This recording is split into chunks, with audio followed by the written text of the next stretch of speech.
Hello students, welcome back to my channel. So this is the part 4 of the chapter Sexual Reproduction in Flowering Plants. Okay, so our first topic is pollination. In the preceding sections you have learned that the male and the female gametes in flowering plants are produced in the pollen grains and the embryo sac respectively. Okay तो इस chapter के पिछले sections में हमने पढ़ा था कि male gamete कहाँ प्रोड्यूस होता है, पोलन ग्रेन्स में प्रोड्यूस होता है, और जो फीमेल गमीट होता है वो एम्ब्रियो सेक में प्रोड्यूस होता है.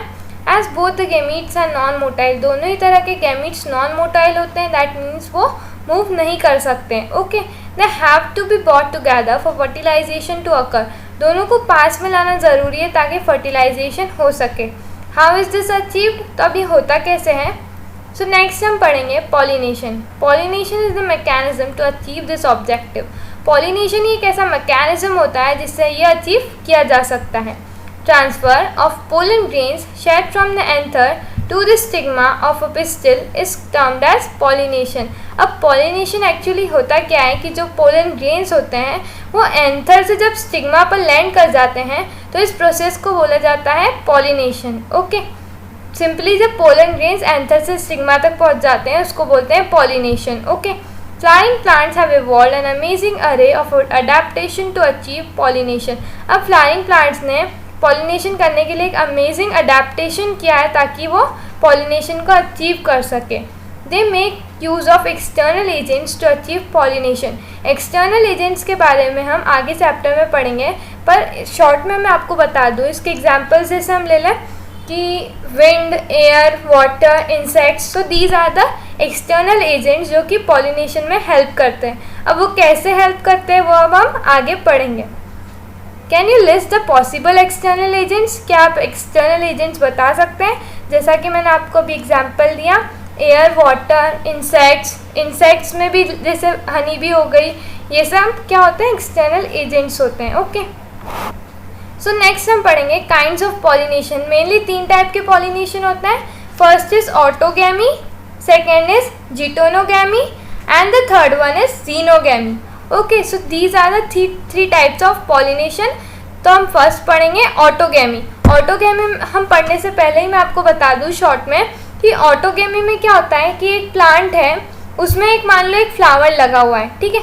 तो सेम फ्लावर के एंथर से जब उसी के स्टिग्मा पर जब पॉलन ग्रेन्स लैंड हो जाते हैं, मीन्स सेम फ्लावर में पॉलिनेशन हो रहा है, तो उसे क्या बोलेंगे हम, ऑटोगैमी बोलेंगे. ओके, तो अब हम इसे पढ़ लेते हैं. In this type pollination is achieved with in the same flower. जैसा मैंने बताया कि सेम फ्लावर के अंदर ही पॉलिनेशन होता है.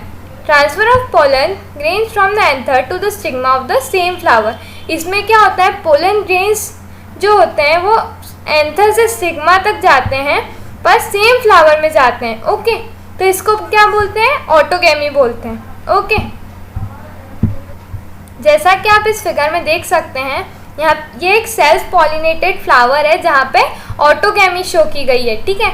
तो ऑटोगैमी जैसे मैंने आपको बताया कि जब सेम फ्लावर के अंदर पॉलिनेशन होता है, मीन्स उसी फ्लावर का पोलन ग्रेन्स उसी फ्लावर के अंदर जब स्टिग्मा पर लैंड कर जाता है उसे बोलते हैं हम ऑटोगैमी, ठीक है. तो अब हम आगे पढ़ लेते हैं.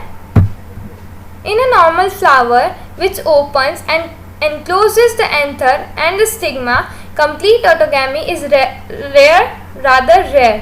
Okay, तो जब नॉर्मल फ्लावर की हम बात करें तो उसमें जो ओपन और एक्सपोज्ड एंथर होता है और स्टिग्मा होता है उनमें कंप्लीट ऑटोगैमी बहुत ही कम देखने को मिलती है, ठीक है. मीन्स रेयरली हम देखते हैं उनमें autogamy. Okay, autogamy in such flowers require synchrony in pollen releases and stigma respectively, and also the anther and the stigma should lie close to each other so that self pollination can occur. अब इसका मतलब ये है कि जो anther और stigma होता है उन दोनों का पास में होना ज़रूरी है ऑटोगैमी के केस में, ताकि वो सेल्फ पॉलिनेशन कर सके, ठीक है. तो उन दोनों का क्लोज होना ज़रूरी है ताकि सेल्फ पॉलिनेशन हो, क्योंकि अगर वो दूर दूर होंगे तो मे बी क्रॉस पॉलिनेशन भी हो सकता है, मीन्स दूसरे फ्लावर तक भी उसका पोलन ग्रेन्स जा सकता है, ठीक है. Some plants such as viola, common pansy and oxalis and commelina produces 2 types of flower. तो ये क्या 2 तरह के फ्लावर प्रोड्यूस करते हैं. First is chasmogamous flowers and the second is clistogamous flowers. Okay, so chasmogamous flowers क्या होते हैं? Flowers which are similar to flowers of other species with exposed anther and stigma. ठीक है, तो ये chasmogamous flowers क्या होते हैं? ऐसे flowers जो similar होते हैं उनकी ही species जैसे हैं, मीन्स एक्सपोज एंथर और स्टिग्मा होता है उनका। तो इस तरह के फ्लावर्स को बोलते हैं चास्मोगेमस फ्लावर्स। ओके, अब क्लिस्टोगेमस फ्लावर्स क्या होते हैं? Which do not open at all, जो कि बिल्कुल भी ओपन नहीं होते हैं, जैसे कि हम फिगर में देख लेते हैं। As you can see in this figure, इस फिगर में cleistogamous flowers and chasmogamous flowers को शो किया गया है। तो जो फ्लावर बिल्कुल ओपन होते हैं, मीन्स उनका एंथर और स्टिग्मा ओपन होता है, उन फ्लावर्स को बोला जाता है चास्मोगेमस फ्लावर्स। और जैसा कि आप इस इमेज में देख सकते हैं, ये जो बंद फ्लावर्स है means these are the closed flowers, जो बिल्कुल भी खुले हुए नहीं होते हैं। मीन्स इन्हीं फ्लावर के अंदर ही स्टिग्मा और पोलन ग्रेन्स और एंथर प्रेजेंट होता है, पर वो क्लोज ही रहता है। ठीक है, तो उसे हम बोलते हैं क्लिस्टोगेमस फ्लावर्स। ठीक है, in such flowers the anther and the stigma lie close to each other. तो इन फ्लावर्स में क्या होता है, जो एंथर और स्टिग्मा होता है वो बहुत ही पास पास होता है एक दूसरे के। व्हेन एंथर डेहिसेस, मीन्स जब एंथर ब्रेक होता है उस फ्लावर की बड में, तो pollen grains come in contact with the stigma to affect pollination. तो क्लिस्टोगेमस फ्लावर्स, जैसा मैंने बताया कि क्लोज होते हैं, मीन्स वो कहीं से भी खुले हुए नहीं होते हैं। तो उनका जो एंथर होता है वो जब डेहिज होता है, डिहाइज मतलब क्या होता है? ब्रेक होना। तो जब वो एंथर ब्रेक होता है उस फ्लावर्स की बड में, तो पोलन ग्रेन्स क्या स्टिग्मा के कांटेक्ट में आ जाते हैं और उससे पॉलिनेशन हो जाता है। ठीक है, thus cleistogamous flowers are invariably autogamous as there is no chance of cross pollination landing on the stigma. तो क्लिस्टोगेमस फ्लावर्स में ऑटोगेमी होने के चांसेस बहुत ज़्यादा होते हैं, क्योंकि ऑब्वियसली अब वो क्लोज्ड है तो दूसरा क्रॉस पॉलिनेशन तो हो ही नहीं पाएगा फ्लावर्स में। तो इनमें मेनली ऑटोगेमी ही देखने को मिलती है क्लिस्टोगेमस फ्लावर्स में। Cleistogamous flowers produces assured seed sets even in the absence of pollinators. और क्लिस्टोगेमस फ्लावर्स में क्या होता है, ये सीड सेट्स प्रोड्यूस करते हैं। सो इवन इन द, जबकि अगर कोई पॉलिनेटर नहीं है फिर भी ये पॉलिनेशन कर सकते हैं। Do you think that cleistogamy is advantageous or disadvantageous to the plant? Okay, and why? So इसका आंसर आप कमेंट में लिखिएगा। Geitonogamy, second pollination is geitonogamy, transfer of. सबसे पहले मैं बता दूँ जिटोनोगैमी होता है क्या एक्चुअली। जिटोनोगैमी का मतलब होता है कि जैसे एक प्लांट है, ठीक है, एक प्लांट में एक फ्लावर का पोलन ग्रेन दूसरे फ्लावर के पोलन ग्रेन तक पहुंच जाता है, मीन्स दूसरे फ्लावर के स्टिग्मा पर लैंड करता है, तो इस तरह के पॉलिनेशन को बोलते हैं जिटोनोगैमी। ठीक है, सिंपल लैंग्वेज में बोले तो इसका पोलन ग्रेन जो इस फ्लावर में प्रोड्यूस हुआ है वो दूसरे फ्लावर के, सेम प्लांट के दूसरे फ्लावर में के स्टिग्मा पर लैंड कर जाए, तो इसको बोलेंगे हम जिटोनोगैमी। ओके, तो अब हम इसे पढ़ लेते हैं। Transfer of pollen grains from the anther to the stigma of another flower of the same plant. ठीक है, तो ट्रांसफर होता है पोलन ग्रेन्स का एंथर से स्टिग्मा तक, पर एक ही प्लांट के अलग अलग फ्लावर में ये प्रोसेस हो रही है। ठीक है, तो इसे हम बोलेंगे geitonogamy. Although geitonogamy is functionally cross pollination, तो जिटोनोगैमी को ही क्रॉस पॉलिनेशन भी बोलते हैं, इन्वॉल्विंग अ पॉलिनेटिंग एजेंट। अब इसमें एक पॉलिनेटिंग एजेंट की जरूरत पड़ती है। Genetically it is similar to autogamy. अब ये जेनेटिकली तो वो सिमिलर होती है ऑटोगैमी की जैसे ही, since the pollen grains come from the same plant. अब ऑब्वियसली ये पूरा प्लांट ही सेम है जिसमें जिटोनोगैमी हो रही है, तो इसमें जो डीएनए प्रेजेंट होगा वो तो ऑब्वियसली सेम होगा। तो ये क्या जेनेटिकली सिमिलर होते हैं इनके, जो ऑटोगैमी होती है ना उसमें भी। ठीक है, और जिटोनोगैमी में भी डीएनए सेम होता है। ठीक है, सो नेक्स्ट थर्ड पढ़ेंगे हम xenogamy. So it is a third type of pollination. तो जीनोगैमी क्या होता है? जीनोगैमी अगर हम ऐसे समझे कि एक प्लांट ये है और एक दूसरा प्लांट है, ठीक है, तो इस प्लांट के फ्लावर से पोलन ग्रेन्स प्रोड्यूस हुए और वो दूसरे प्लांट के फ्लावर तक, मीन्स दूसरे प्लांट के स्टिग्मा पर लैंड कर गए, उसे हम बोलेंगे जीनोगेमी, ठीक है। तो इसे हम पढ़ लेते हैं। Transfer of pollen grains from anther to the stigma of different plants. जैसा कि मैंने बताया कि इसमें क्या होता है, पोलन ग्रेन्स ट्रांसफर होते हैं एंथर से स्टिग्मा तक होते हैं, पर प्लांट डिफरेंट होता है, ठीक है। So this is the only type of pollination which during pollination brings genetically different types of pollen grains to the stigma। अब obviously जब अलग अलग प्लांट में ये प्रोसेस हो रही है तो इस प्लांट का डीएनए कुछ और होगा और दूसरे प्लांट का डीएनए कुछ और होगा, तो ये जेनेटिकली डिसिमिलर होते हैं, ठीक है। इनमें जो नए फ्लावर प्रोड्यूस होंगे मीन्स जब फर्टिलाइजेशन होगा फिर फ्रूट बनेगा वो जेनेटिकली डिसिमिलर होगा क्योंकि अलग अलग प्लांट से प्रोसेस हो रही है, ठीक है।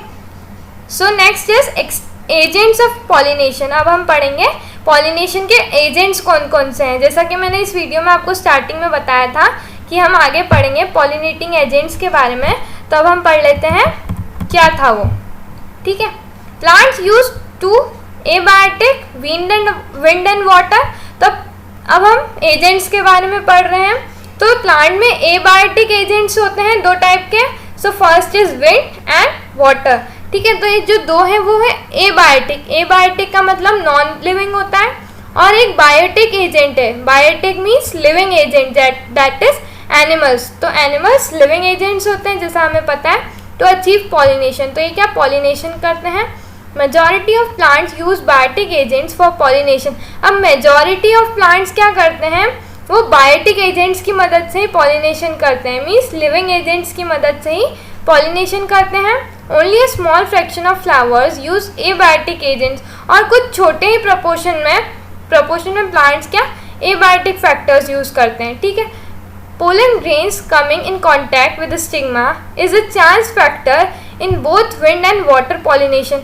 अब अगर हम देखें विंड और वाटर एजेंट्स के बारे में, तो इसमें जो है ना स्टिग्मा, पोलन ग्रेन्स का स्टिग्मा तक पहुंचने का चांस मीन्स बहुत ही कम या फिर रेयरली चांस होता है कि वो पहुंच जाए, क्योंकि विंड अब एक जैसी तो चलती नहीं है। विंड का कभी इधर जा रही है, विंड कभी इधर जा रही है, तो वो पोलन ग्रेन्स जो है ना उनके ऑल डायरेक्शन में मूव करने के चांसेस बढ़ जाते हैं, तो इससे पॉलिनेशन का चांस कम हो जाता है, ठीक है।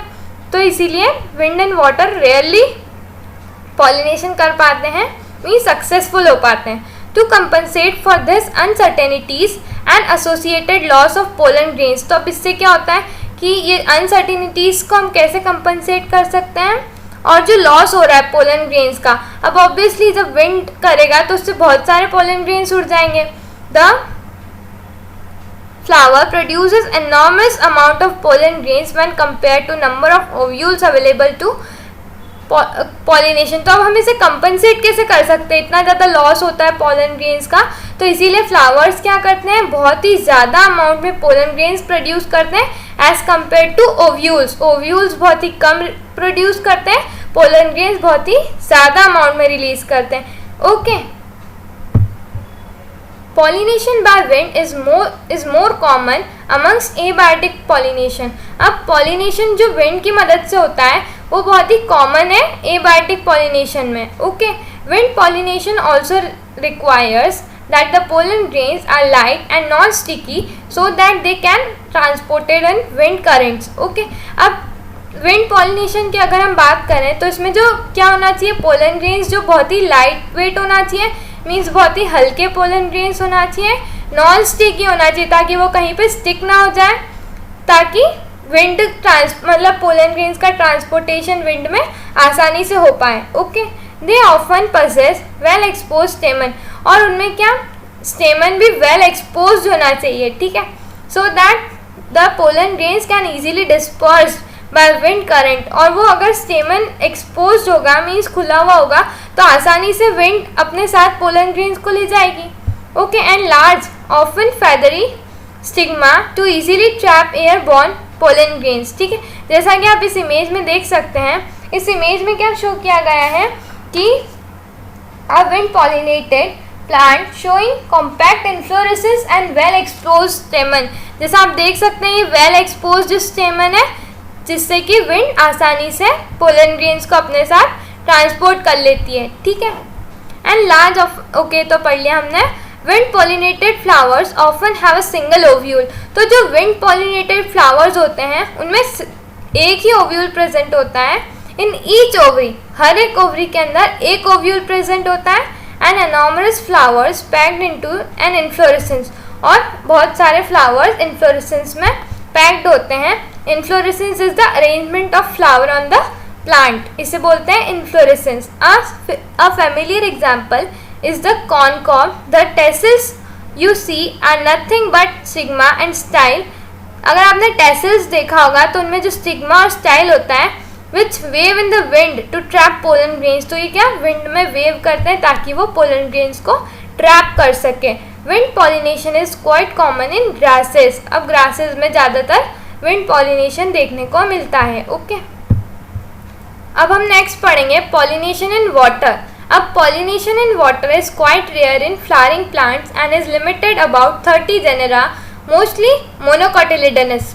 तो पॉलिनेशन जो होता है वाटर की मदद से, मीन्स जब वाटर पॉलिनेटिंग एजेंट होता है तो ये बहुत ही रेयर होता है फ्लावरिंग प्लांट्स में, और वो लिमिटेड 30 जेनेरा तक ही होता है, मोस्टली मोनोकोटिलिडन्स में। Okay, as against this you would recall that water is a regular mode of transport for the male gametes along the lower plants groups such as algae, bryophytes and pteridophytes। जैसा कि आपने 11th class में भी पढ़ा होगा कि most common transport का means water एक most common mode of transport है मेल गैमीट का लोअर प्लांट्स में। ठीक है, जैसे हम देखें example algae, bryophytes and pteridophytes, तो इनमें ज़्यादातर वाटर की मदद से ही मेल गैमीट ट्रैवल करता है और फर्टिलाइजेशन हो पाता है। ठीक है, it is believe particularly for some bryophytes and pteridophytes that the distribution is limited because the need for water for the transport of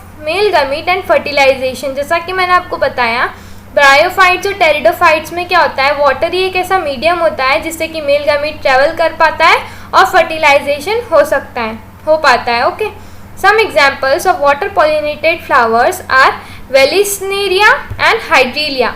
okay, तो इसके एग्जाम्पल है वाटर पॉलिनेटेड फ्लावर के vallisneria and hydrilla which grow in fresh water, जो कि fresh water में grow होता है, and several marine sea grasses such as zostera. Okay, not all aquatic plants use water for pollination, पर सारे ही aquatic plants water की मदद से पॉलिनेशन नहीं करते हैं। In the majority of aquatic plants such as water hyacinth and water lily. ठीक है, the flowers emerge above the water level and pollinated by insects और winds as in most of the land plants. अब जो majority of aquatic plants होते हैं, जैसे example देखें water हाइसिन और वाटर लिली का, तो इनके जो फ्लावर्स होते हैं ना वो वाटर लेवल के ऊपर आ जाते हैं एंड पॉलिनेटेड बाय इंसेक्ट। तो पॉलिनेशन कर देते हैं इंसेक्ट इनमें क्योंकि वो वाटर लेवल के ऊपर आ चुके हैं, एंड विंड, और विंड की मदद से ये पॉलिनेशन कर सकते हैं। Okay, in the most of the land plants. ठीक है, लैंड प्लांट्स में भी तक भी पॉलन ग्रेन्स उनके पहुंच जाते हैं। ठीक है, in vallisneria the female flower reaches the surface of water by long stalk and the male flowers of pollen grains are released onto the surface of water। अब वेलिस्नेरिया में क्या होता है, जो फीमेल फ्लावर होता है वो वाटर की सरफेस तक पहुंच जाता है लॉन्ग स्टॉक की मदद से, और जो मेल फ्लावर होता है या फिर हम बोले पोलन ग्रेन्स होते हैं वो रिलीज हो जाते हैं वाटर के सरफेस पर। ठीक है, they are carried passively by water current, और ये वाटर करंट से कैरी किए जाते हैं।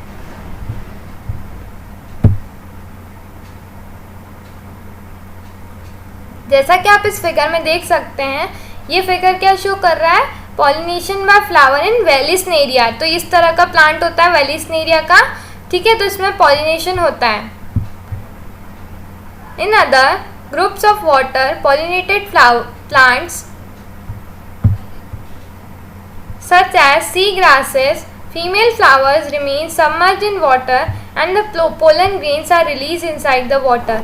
अब अगर दूसरे ग्रुप में देखें वाटर पॉलिनेटेड फ्लावर्स के, जैसे कि सी ग्रासेस है, तो इनमें क्या फीमेल फ्लावर क्या होता है वाटर के अंदर सबमर्ज्ड होता है और पोलन ग्रेन्स रिलीज होते हैं वाटर के ही अंदर। ठीक है, pollen grains in many such species are long. तो इनके जो पोलन ग्रेन्स होते हैं इस स्पीशीज़ के वो लॉन्ग होते हैं, बहुत ही लंबे होते हैं, रिबन लाइक शेप के होते हैं, and they are carried passively inside the water, और वो पैसिवली वाटर के अंदर एंटर हो जाते हैं, कैरी किए जाते हैं।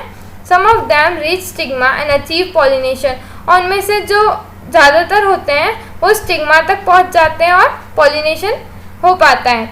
इन most of the water pollinated species pollen grains are protected from wetting by mucilaginous covering। ठीक है, तो बहुत सारे जो वाटर पॉलिनेटेड स्पीशीज होती हैं उनके जो पोलन ग्रेन्स होते हैं वो प्रोटेक्ट किए जाते हैं वेटिंग, ताकि वो गीले ना हो पाए। तो इससे प्रोटेक्ट कौन करता है? म्यूसिलेजिनस कवरिंग होती है उनमें, जिससे कि वो वेट नहीं हो पाते हैं। ठीक है, both wind and water pollinated flowers are not very colorful and do not produce nectars। तो wind और water pollinated flowers में वो कलरफुल नहीं होते हैं। ठीक है, मीन्स फ्लावर्स कलरफुल नहीं होते हैं और उनमें नेक्टर भी प्रेजेंट नहीं होता है। What would be the reason for this? अब इसका रीज़न क्या है? Majority of flowering plants use the range of animal as pollinating agents. अब हम थर्ड टाइप का पॉलिनेटिंग एजेंट पढ़ेंगे।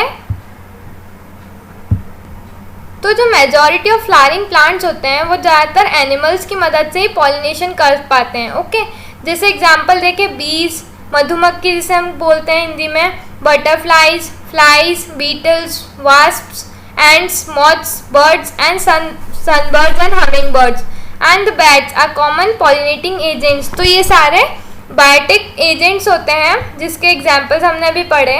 तो ये सब भी पॉलिनेशन करने में हेल्प करते हैं। ठीक है, among the animals insects particularly बीज, अगर हम एनिमल्स की बात करें जिसमें भी इंसेक्ट्स में हम देखें तो पर्टिकुलरली बी जिसे हम बोलते हैं मधुमक्खी कॉमन हिंदी में, तो वो क्या डोमिनेंट बायोटिक पॉलिनेटिंग एजेंट होती है। मीन्स वो बहुत ही डोमिनेंट, मतलब ज़्यादातर पॉलिनेशन बीज की मदद से ही देखा जाता है। Even larger animals such as some primates, lemurs, जैसे हम बात करें बड़े एनिमल्स की, जैसे प्राइमेट्स हैं जैसे लेमूर्स and arboreal tree dwelling rodents और even reptiles have also been reported as pollinators in some species। अब ये सारे भी बहुत सी बार pollinators मतलब पॉलिनेशन में हेल्प करते हैं कुछ स्पीशीज़ में। ओके, इस इमेज में भी आप देख सकते हैं ये इंसेक्ट पॉलिनेशन का इमेज है जिसमें मधुमक्खी नेक्टर से सक कर रही है और पॉलिनेशन इसमें कुछ पोलन ग्रेन स्टिक हो जाते हैं, और जब ये दूसरे फ्लावर के ऊपर ये लैंड करती है तो पोलन ग्रेन शेड हो जाते हैं जिससे कि पॉलिनेशन होता है। तो इस तरह से मधुमक्खी भी पॉलिनेशन में हेल्प करती है। ओके, और ये डोमिनेंट बायोटिक एजेंट है। ठीक है, इस बात का आप ध्यान रखें। Often flowers of animal pollinated plants are specially adapted for a particular species of animals।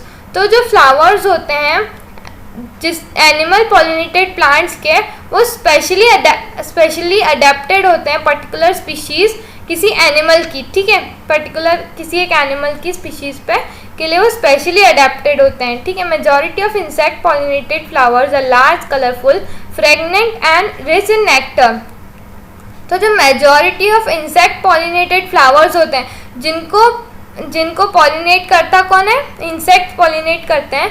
तो उनके जो फ्लावर्स होते हैं वो बहुत ही बड़े होते हैं, कलरफुल होते हैं। अब कलरफुल क्यों होते हैं? ताकि उससे इंसेक्ट अट्रैक्ट हो जाए उसका कलर को देख के, या फिर उसके फ्रेगनेंट बहुत ही फ्रेगनेंस होता है उन फ्लावर्स में, ताकि उससे फ्लावर्स अट्रैक्ट हो जाए, और उनका जो नेक्टर होता है वो भी बहुत रिच होता है। When the flowers are small, a large number of flowers are clustered into a inflorescence to make them conspicuous। ठीक है, तो इसमें क्या जो फ्लावर होता है वो बहुत छोटा होता है और नंबर ऑफ फ्लावर्स के क्लस्टर्स में हो जाते हैं, तो एक इन्फ्लोरेसेंस बना लेते हैं टू मेक देम कॉन्स्पीशियस। अब कॉन्स्पीशियस का मतलब क्या होता है?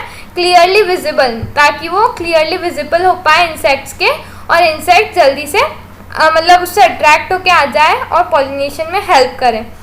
Animals are attracted to flowers by colours and और फ्रेगनेंस, ठीक है। तो जो एनिमल्स होते हैं वो इन फ्लावर से अट्रैक्ट हो जाते हैं, उनके कलर को देख के अट्रैक्ट हो जाते हैं या फिर उनकी जो फ्रेगनेंस होती है उससे अट्रैक्टेड हो जाते हैं। The flower pollinated by flies and beetles secrete foul odour to attract these animals. अब इसमें क्या, जो फ्लावर्स पॉलिनेट किए जाते हैं फ्लाइज और बीटल्स की मदद से, वो क्या सीक्रेट करते हैं, फूल ओडर सीक्रेट करते हैं ताकि एनिमल्स अट्रैक्ट हो जाए उस फ्लावर से और पॉलिनेशन में हेल्प करें। To sustain animals visits the flowers have to provide rewards to the animals. अब इनमें क्या होता है, फ्लावर्स में भी ये जो एनिमल्स वो रिवॉर्ड्स देते हैं ताकि एनिमल्स विजिट करें और फ्लावर उनको रिवॉर्ड दें, ठीक है, उन एनिमल्स को। नेक्टर्स, जैसे रिवॉर्ड्स से हम क्या समझते हैं, जैसे रिवॉर्ड देना, जैसे फ्लावर ने नेक्टर प्रोवाइड किया मधुमक्खी को तो इसके लिए क्या हो गया, ये रिवॉर्ड हो गया। एंड पोलन ग्रेन्स रिवॉर्ड हो गए। आर यूजुअली फ्लोरल रिवॉर्ड्स, ठीक है, तो इन्हें क्या बोलते हैं, फ्लोरल रिवॉर्ड्स बोलते हैं। For harvesting the rewards from the flower the animal visitor comes in contact with the anther and the stigma, ठीक है। तो जो फ्लावर्स में जो एनिमल विजिटर होते हैं वो एंथर के कांटेक्ट में आते हैं एंड स्टिग्मा के कांटेक्ट में आते हैं। The body of the animal gets a coating of pollen grains which are generally sticky in animal pollinated flowers. अब जो बॉडी होती है ना एनिमल्स की, उनमें ये जो पोलन ग्रेन्स की कोटिंग हो जाती है, मीन्स पोलन ग्रेन्स उनके ऊपर चिपक जाते हैं।